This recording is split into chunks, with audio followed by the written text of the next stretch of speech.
అక్క నమస్తే. నమస్తే. కొంచెం గట్టిగా మాట్లాడు. నమస్తే తమ్మి. చెప్పండి మీ పేరేం పేరు ఏ ఊరు ఏంది? మాది మేడిపల్లి కళ. నా పేరు కళావతి. వికారాబాద్ జిల్లా పూడూరు మండలం. ఎట్లా ఇది ఇల్లు ఇందిరమ్మ ఇల్లా? ఇది ఇందిరమ్మ ఇల్లే. మాకు ఇల్లు 6 గజాలే ఉండే, చిన్నగా ఉండే. ఇందిరమ్మ ఇల్లు వచ్చినాకనే కట్టుకున్నాం ఈ ఇల్లు. ఎట్లా ఇల్లు చూపిస్తారా ఒకసారి? చూడండి తమ్మి, చూడండి.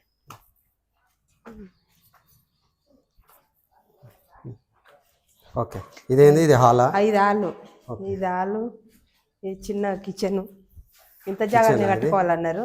కిచెన్. ఇది బెడ్రూమా? ఇది బెడ్రూమ్. మాకు సరిపోయేటంతలా ఇది బెడ్రూమ్. ఓకే.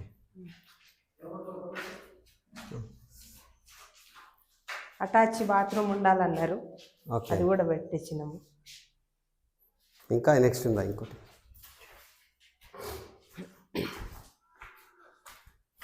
డబల్ బెడ్రూమ్ అంటే ఇది కూడా డబల్ బెడ్రూమ్. 2 బెడ్రూమ్లు. ఇంకో బెడ్రూమ్ ఇది. ఇంకో బెడ్రూమ్ ఇది.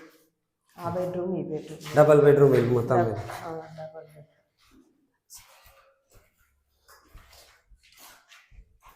ఎట్లా అనిపిస్తుంది అక్క ఇట్లా ఇల్లు మీకు వచ్చింది కదా గవర్నమెంట్ నుండి? ఎట్లా అనిపిస్తుంది?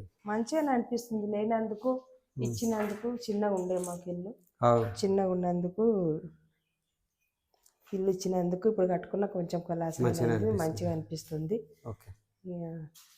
ఇప్పుడు ఎట్లా ఏమంటారు మరి గవర్నమెంట్? ఇప్పుడు ఇక్కడ ఎమ్మెల్యే రామ్మోహన్ రెడ్డి గారు కానీ, లేకపోతే సీఎం ఉన్నాడు కదా రేవంత్ రెడ్డి గారికి, ఏమన్నా థ్యాంక్స్ చెప్తారా? ఎట్లా అనిపిస్తుంది? ఇచ్చినందుకు వాళ్ళని రేవంత్ రెడ్డికి సార్కి ధన్యవాదాలు. మంచిగా లేనందుకు ఇచ్చినందుకు ధన్యవాదాలు. వాళ్ళకు రుణపడి ఉంటాను నేను ఇల్లు ఇచ్చినందుకు.